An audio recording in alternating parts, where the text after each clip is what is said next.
And then we came into really Germany. This was Upper Silesia, so then we came into Germany. And we came into the surrounding area of Berlin, because there we saw the signs and we knew where we were, and we saw everything destroyed, and we were, in our desperation, we were elated. And there were terrible bombing runs. Once we were standing in a town on a railway siding, and the bombing started of the railway siding. The SS disappeared. They were lying under the trains. They left us there, and we said to ourselves, that's it. It's the end of the war, but we are going to be killed by the Allied bombers. Lying in those wagons with the bombing, the bombs flying around you it was a horrible experience. Somehow our train was not hit, but another train on another siding was hit. And then we arrived finally in the famous women's camp, Ravensbrück, northwest of Berlin. And so that was end of January. And we were put up in a big tent. And again, it was so overcrowded, they had already sent people from everywhere to Ravensbrück. There was no food, there was nothing. And I was very surprised to see two of my old French political prisoners, my acquaintances, the women from Auschwitz who had been sent to Ravensbrück before. They came and found me, and they brought me 4 little potatoes, which was such an act of solidarity. They were hungry themselves. And I always said these political prisoners behaved themselves tremendously, with great camaraderie. And so we stayed in Ravensbrück. We did not work. Some people did work. I was never cold. I was flat on some sort of a bunk. I was hungry. I was weak. And I remember one morning we were standing, I don't know, thousands of women in a sort of an alley, and we were supposed to go somewhere, and somebody started to push in the back. I don't know where the push came from, but it is something that still today makes me avoid crowds. It was such a stampede. I don't know whether it was produced by the SS or by whom. It was that I had the feeling we were going to be killed right there. Then came, after maybe 2 weeks we were there, no longer, came another order that we were to be transported out again, because obviously they had to get rid of people because the camp was overfilled. So we were transported towards the north, looking at the map, northeast, to the province of Mecklenburg, a camp called Malchow. Also quite a deserted place. It was near the lakes. And that was the place where we all nearly died of hunger.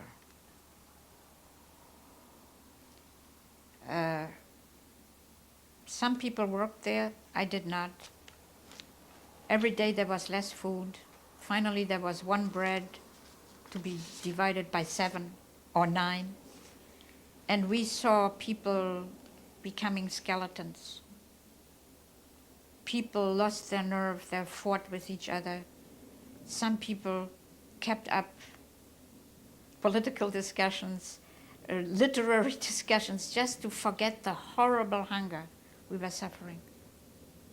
There was no water to wash, there was nothing. And still we heard the cannons, because the Russians were up near the Baltic, and this wasn't so far. And sometimes we had to stand again for roll call for hours, dying of hunger. But we heard the cannons, and these cannons were like music, and they made us survive. And the order came once more. Out of Malchow, next train. And that we were taken to Leipzig in Saxony. Again, there were a lot of bombardments on the rail tracks. And we got to this camp, which was part of a big munitions factory. And we were again put up in big buildings with bunks. There were a lot of foreign workers there already, foreign people who were working there. And I was picked to work in the munitions factory. We were supposed to control, I wish I could cut this off now because I don't know how to say this. The German word is Patronenhülsen. Something you put into the gun, and where the bullets go into. The chamber. Like the chamber, and if it was correctly done. And there was some rule that if you could see light through it, it was okay. If you didn't, it was not okay. It may be the other way around, but I don't think that is of great importance. But we did our best to reverse this and somehow imagine that we were sabotaging the German war effort, which we did. But it was 12 hours standing, working in these factories. And whenever there was a bombing attack, they would lock us into the factories and they would disappear. At that time, those who were running the factories were not even German soldiers. They were civilian workers used by the army. But they disappeared, locked us up, and there we were. Food was non-existent, a bread, a little bit of soup. I still don't know how we could have worked 12 hours. And there we were maybe another 2 weeks. Came April 12th, 13th, I don't know the exact date, and a new order came. By that time, we couldn't imagine where they could take us because we knew that half of Germany was taken over, was bombarded. Where were they taking us? And they took us on a death march. No more trains.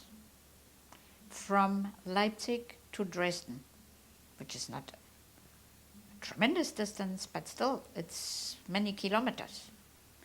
And we started to march. Again there I had clogs on because I didn't have my shoes anymore. They were gone. And that march was, thousands of women.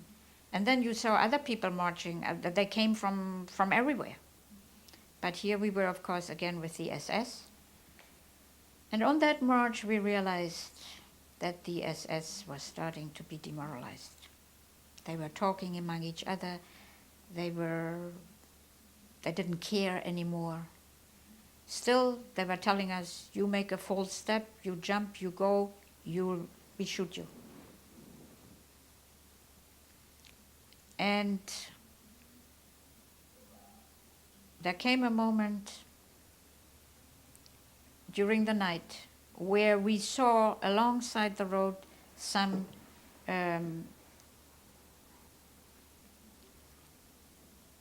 ditches. And my friend who was with me said to me, we have to jump. We can't go on, we have to jump. And we did. We jumped in the dark when we saw that there was no SS near. We knew people had done it in front of us, and we jumped into the ditch and ran into the woods. And we hid in the woods, and we heard the SS chasing people in the woods.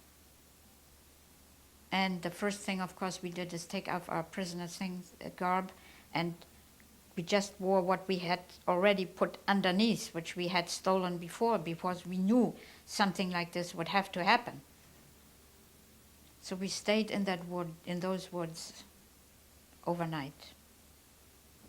And the next morning, we came out, looking like some gypsies. I had a red kerchief over my head. I had a blue sweater. I had a sort of a beige, strange skirt. I don't know where I got it. We both looked absolutely terrible. But we started to walk on the road and went in the opposite direction. And at some point, we saw a big field, and we knew this was a potato field. We could see that at the plants, because it was April. And we said, let's go to that field and dig up a few potatoes, and we saw that there was a little house somewhere up on the hill, but we didn't see anybody. So we took a chance, we went into that field, and we started to dig a little bit.